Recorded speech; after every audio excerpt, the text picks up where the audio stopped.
ದುರ್ಬಲ ಸೇತುವೆಯಲ್ಲಿನ ಪಯಣ ಎದೆ ಝಲ್ಲೆನಿಸುತ್ತಿದೆ. ಪ್ರತಿದಿನ 20ಕ್ಕೂ ಹೆಚ್ಚು ಮಕ್ಕಳು ಅಗಲಕಿರಿದಾದ ದುರ್ಬಲಗೊಂಡಿರುವ ಸೇತುವೆಯಲ್ಲಿ ಪ್ರಯಾಣಿಸುತ್ತಾರೆ. ಸೇತುವೆ ಜೋಡಿಸುವ ಮಣ್ಣಿನ ಹಾದಿಯು ನರಕ ಸದೃಶ.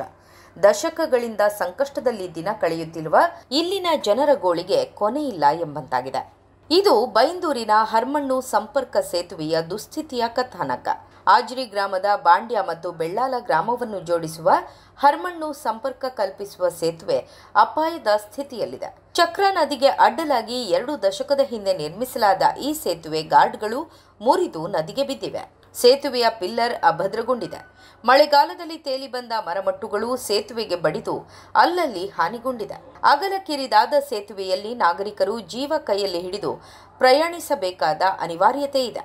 ಪ್ರಸ್ತುತ ಬೆಳ್ಳಾಲ ಹರ್ಮಣ್ಣು ಪ್ರದೇಶದ 20ಕ್ಕೂ ಹೆಚ್ಚು ಮಕ್ಕಳು ಶಾಲೆಗೆ ಈ ಸೇತುವೆಯ ಮೂಲಕ ಬಾಂಡ್ಯಕ್ಕೆ ಬರಬೇಕು.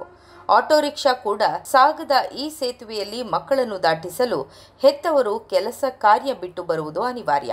ಕೃಷಿ ಪದಾರ್ಥ, ಪಡಿತರ ಇನ್ನಿತರ ವಸ್ತು ತರುವುದು, ಕೊಂಡೊಯ್ಯುವುದೇ ಬಹಳ ದೊಡ್ಡ ಸಾಹಸ. ಅನಾರೋಗ್ಯ ಕಾಡಿದ್ರೆ ಪ್ರಾಣವೇ ಕಳೆದುಕೊಳ್ಳಬೇಕಾದಂಥ ಸ್ಥಿತಿ.